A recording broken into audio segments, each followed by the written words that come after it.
This video is for you that cannot function without coffee. You wake up tired, maybe you're tired throughout the day, or maybe you're okay throughout the day, but then you have an energy slump between 2 and 4 p.m. And then at night when it's time to go to bed, you're super wired. Or you do go to bed, but then between 2 and 4 a.m., you're waking up every night. Sometimes you go back to sleep, sometimes not.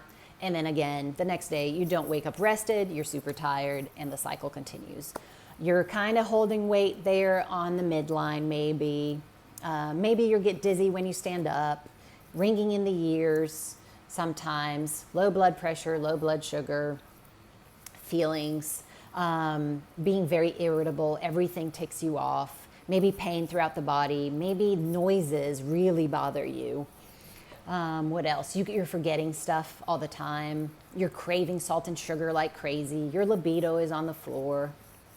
All these symptoms and others are symptoms of adrenal fatigue or adrenal dysfunction better. And the dysfunction occurs in a continuum. So first, let's define what adrenals are. So adrenals are a pair of glands about 2 to 3 inches, and they're triangle shaped, and they sit on top of your kidneys. And they have many layers, and each layer is responsible for producing many things. But today we will be focusing on 3 things: cortisol, adrenaline, DHEA, all 3 produced in the adrenals. So cortisol and adrenaline are produced in response to stress. And modern life is stressful. And the body doesn't know how to differentiate types of stress: boss, work, traffic, family problems, children, responsibilities, multitasking. It always will interpret it as fight or flight, right? It will prepare your body every single time to fight or to flight. And it'll do that by secreting these 2 things, cortisol and adrenaline. Well, because adrenaline will get your heart pumping and your mind, your pupils dilate, and your brain, is laser focused. Cortisol will thicken your blood because in case you get cut in a war or something, in a fight with an animal, or got bitten by an animal, you wouldn't bleed out. So it makes your blood thicker. It elevates your blood pressure. It takes the irrigation, all the blood, it shuttles it away from your digestive system to your muscle so that you can run. So the body responds adequately to stress. The problem is that we are putting the body into stressful situations so much and for so long that it's overworking these adrenals. So this adrenal dysfunction occurs in a continuum, like I said. So the first step, it's go, go, go, right? It's cortisol up all the time, and you're feeling like $1,000,000, and you can produce, and you're just energy is like through the roof, right? Because cortisol is giving you that energy. Also, DHEA is super high. DHEA is a precursor of many sex hormones. All right, so you're good there, right? You're just very wired. You just feel very wired, very anxious. Maybe you have a little trouble winding down at night. Okay, that's stage 1, not 2. You're not going to complain too much there. You kind of can notice that you're having a little bit palpitations because, adrenaline. But then you go to stage 2 because you're overworking the adrenals. They're starting to get a little tired. So now cortisol is kind of all over the place. The ideal curve of cortisol is wake you up in the morning kind of high, spike 1 hour after you woke up. That's the cortisol awakening response. That's healthy. Then it kind of stays leveled throughout the day, giving you energy to tackle all your things. And then it starts going down at night when melatonin starts to go up. So melatonin, sleeping hormone, cortisol, waking hormone, they are opposite. When one goes down, the other one should go up. Well, stage 2 kind of things are, cortisol's all over the place. It's low in the morning, so you're tired when you wake up. And then when you're supposed to have energy, it kind of goes down. And then at night when it's supposed to be low, it's kind of high. So you're wired and you can't go to bed. And this can have variation. So stage 2 is kind of all over the place. But DHEA starts to fall because the adrenals are kind of tired. So then when DHEA starts to fall, especially in women, it's a big precursor of our testosterone. So our libido starts going down. Then you don't do anything about it and you just keep pushing through and you just keep working and just keep going. No recovery, no rest for you, because I can't. Can't sleep, can't take a vacation, can't rest, can't take pauses. Gotta go.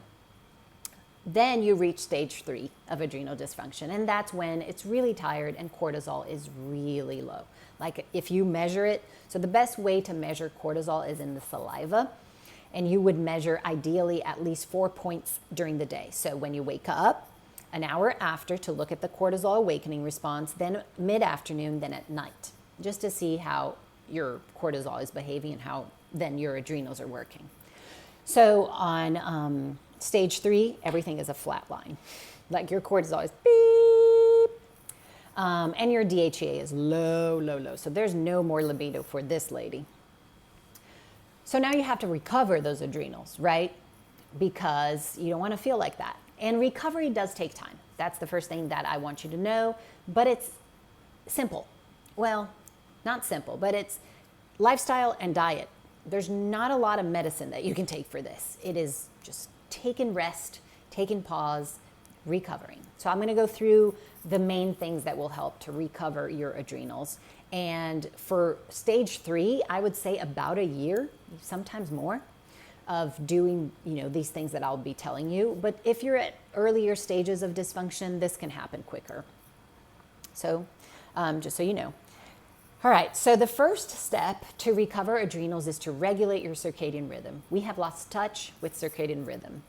And this means respecting the light that is outside and the dark that is outside and trying to mimic it in our lives. And rather than using artificial light, especially overhead lights that mimic the sun with the white spectrum of light during the night. So try to use indirect lights at night, like lamps with amber, yellowish hues rather than white hues.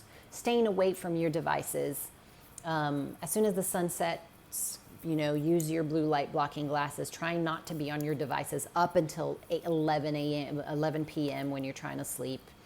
And then in the morning, the most important thing is to have sun exposure in the morning. You don't necessarily have to lay out in the sun, but being outside makes a huge difference. Even in an overcast day, you can measure the lumens, which is the amount of light that the sun emits. Even in an overcast day, it is way more than artificial light inside the house. So we need that exposure outside. If you're in an apartment and you can't go outside, open the window and sit by a window. Every day in the morning, you should have sun exposure, natural light exposure in your eyes. And if you can get it on your skin, even better. All right. Trying to eat protein for breakfast. That is huge for circadian rhythm regulation. So having adequate protein. What is adequate protein? About minimum 20 grams, but it can be up to 30 grams at your breakfast. Don't skip breakfast. It's horrible for your adrenals. I know intermittent fasting is great for losing weight. It gives you a ton of energy, but it is overworking your adrenals. And if you have adrenal dysfunction, you should not be skipping meals. What else? So not skipping meals is another thing.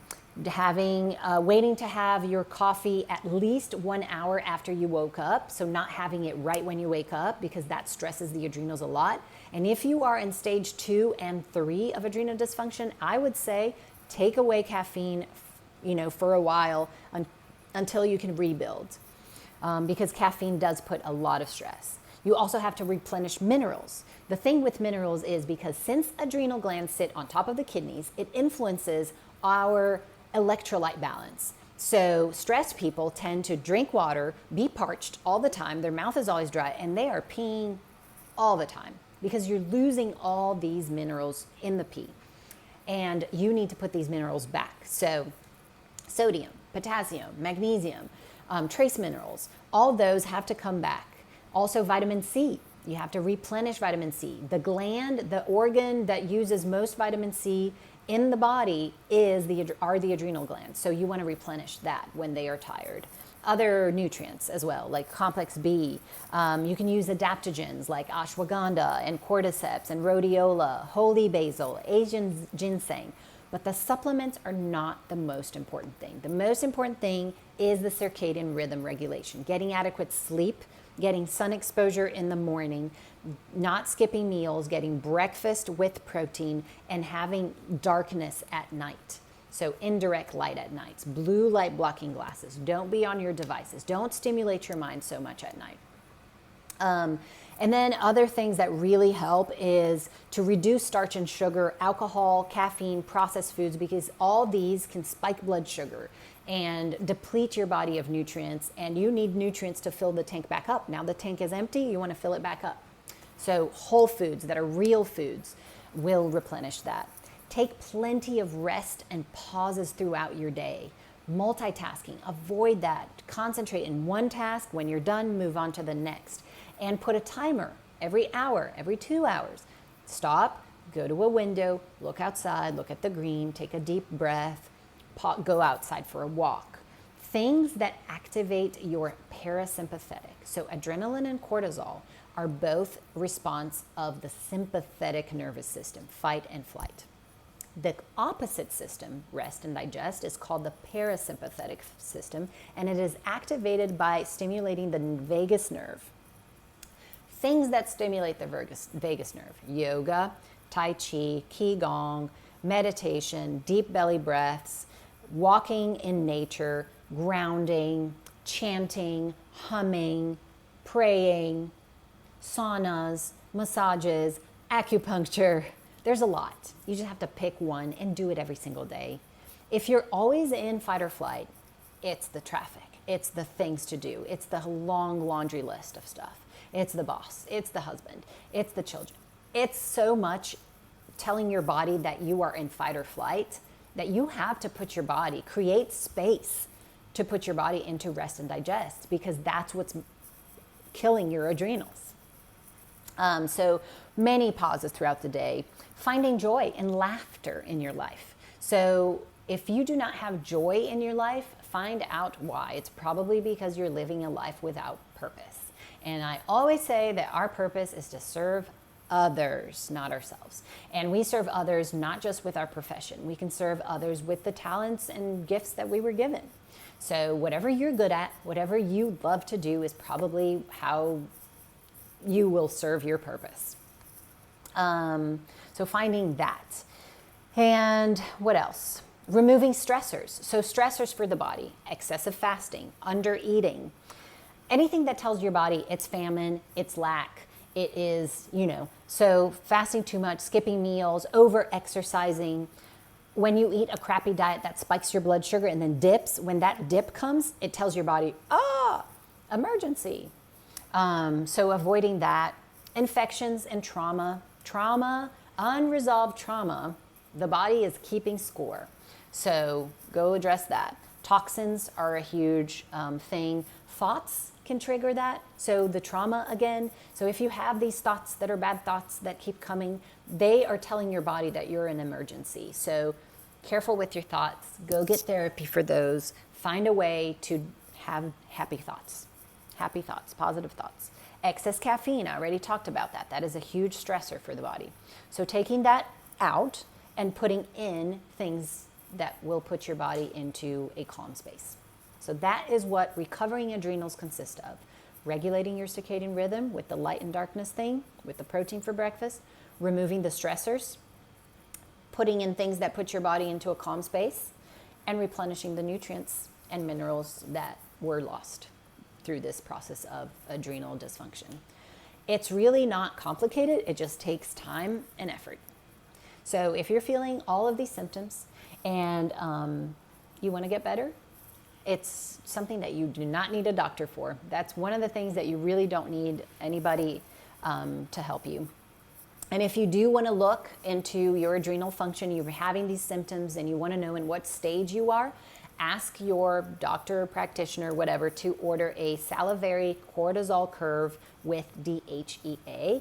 And you can always look at DHEAS in the blood to kind of have an idea as well. Oh, one thing I forgot to say. DHEA is not only a precursor of our sex hormones, it's also a neuroprotective substance. So when you're chronically stressed, not only cortisol shrinks your brain, the lack of DHEA lacks protection for your brain. So that's why people that have been stressed for too long start forgetting things and misplacing things, and dementia comes early for people that do not manage their stress. So start managing your stress, taking care of your adrenals, and you will find a world of difference.